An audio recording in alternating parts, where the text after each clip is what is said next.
Allez, maintenant on y va pour le CSS, on va styliser tout ça. Donc là on va faire un CTRL S, parfait. Maintenant on va faire body, donc on vient dans le CSS, hein. On prend notre body, on va lui donner une min 8 de 100 VH, donc sans viewport 8, padding 0,5 rem, hop, parfait. Fond de femme Arial Helvetica sans serif, hop, hop, et un background, on va mettre du RGB 191, 215, 233. Parfait, maintenant je prends mon H1, font weight 700, font size 40 pixels, margin top 10 rem et un text align center. Hop, parfait.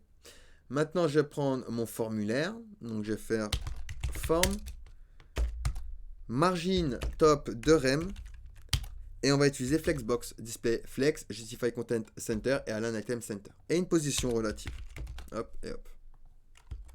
Tac, tac. Parfait. On va prendre maintenant notre input. Donc form input. Width 300 pixels. 8 30 pixels. Outline on l'enlève, on n'en veut pas. Donc outline none. Background F1, F1, F1. Hop. Border none. Padding, 1 rem en haut en bas, 2 rem à gauche et à droite. Hop. Color 333. Font weight bold. Border radius 5 pixels.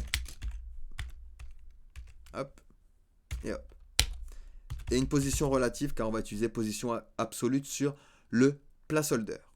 Donc ici, on va se faire 2 points placeholder, position absolute top 50%, left 50% et transform translate pour les tirer du coup sur X et Y de moins 50%, moins 50%. Parfait, une petite transition sur le top 0,2 secondes de manière ease in out. Et on va lui donner un Z index de 5000. Hop, on va faire exprès pour qu'il passe au-dessus de tous les autres éléments. Maintenant, je vais faire input de point focus. Quand je vais focus mon input, alors de point placeholder, il va faire quoi? Bah, top 8 pixels. D'accord? Top 8 pixels. Parfait. Donc, nickel, je fais un CTRL S. Et du coup, ici, quand je vais faire, hop, vous voyez, il va monter. Il va monter.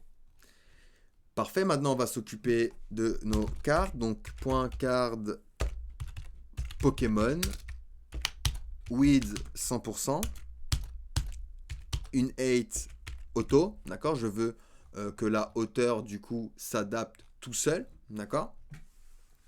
Ensuite, on va lui donner une max width de 500 pixels, un margin 5 rem en haut en bas auto pour bien du coup le centrer. Position relative, box shadow 0, 5 pixels, 0, RGBA 0, 0, 0, 0,3. Hop, donc 0, hop, nickel. Padding top 3 rem. Background F1, F1, F1.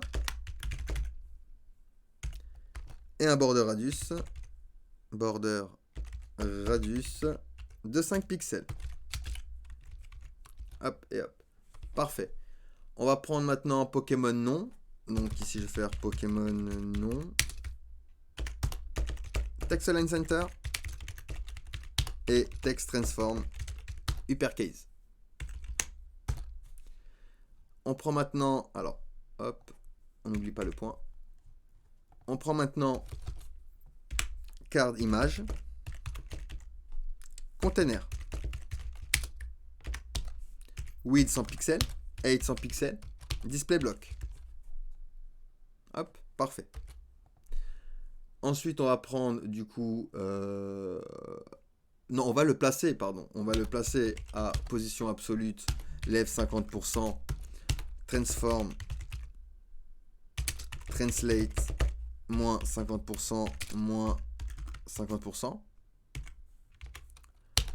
Background, F1, F1, F1. Alors, hop. Ensuite, border radius, 50% pour faire un cercle parfait. Et un box shadow, donc on va venir se prendre le box shadow là. CTRL C. Et on va se mettre le même. CTRL V. Hop et hop. Parfait. Nickel. Maintenant, on va prendre point carte d'image. Width 100%. 8 auto. Et object fit cover. Donc ici, je vais faire object fit cover. Parfait. Maintenant, on va prendre point Pokémon ID.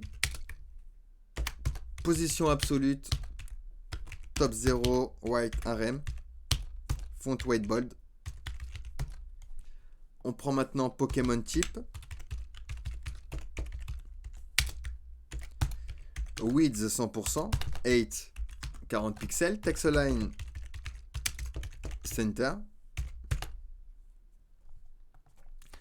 Margin 0,5 rem en haut en bas, 0 à gauche à droite.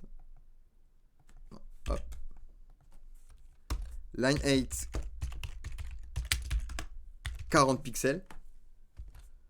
Color F1, F1, F1. Font weight 700. Alors hop, 700. Et texte transform uppercase. Uppercase. Parfait. Maintenant, on va prendre le span qui est à l'intérieur. Donc, point Pokémon type span. Color 333 et font weight 700. Hop. Nickel. Il ne nous reste pas grand chose. On va prendre maintenant Pokémon state. Width 100%. Display flex. Align items center. Flex direction column. Et margin bottom 3 rem.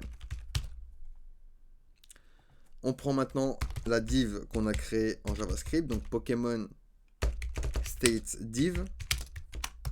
Display flex width 80% et justify content center. Non, on va mettre space between, pardon. Space between. Hop, hop. Parfait. On va prendre maintenant point Pokémon. Alors, Pokémon state div p 2.nth child et on va prendre le premier child 1 virgule. Alors, virgule. Hop. On va se copier ça. CTRL C, CTRL V. On va prendre aussi le 2. Hop. Font weight 700. Text transform uppercase. Et une font size de 18 pixels. Parfait. Nickel. On va prendre celui-ci, donc le 2. Hop. CTRL C. CTRL V. Et ici, on va lui rajouter une color green. Hop et hop. Nickel. CTRL S pour sauvegarder. D'ailleurs, on peut du coup utiliser... ici, hop, on peut remettre l'autosave. Je vois que mon image, mon container, il n'est pas très bien placé. Donc, c'est pas grave. On va venir voir sur carte container. Donc, image container, c'est ici. Ici, j'ai transform translate. Je l'ai placé à left. Ah, j'ai oublié le top. Donc, top 0. Hop, hop. Voilà, il est bien venu se placer. Parfait. Nickel. Donc, maintenant, je tape un Pokémon, hein, Pikachu. J'appuie Entrée pour afficher ma carte. Et hop, regardez, j'ai bien du coup ma petite carte ici. D'accord, qui est stylisée avec les statistiques, le nom, etc. La petite image, le numéro de l'ID, etc. Donc, voilà comment... Alors, j'ai une petite erreur sur Pokémon ID. Hop, nickel. Parce qu'il est censé venir ici. Voilà, parfait. Et voilà comment on peut utiliser une API et afficher du coup détaille les données, les valeurs de notre API de manière du coup dynamique avec JavaScript. Allez, du coup on passe à la suite.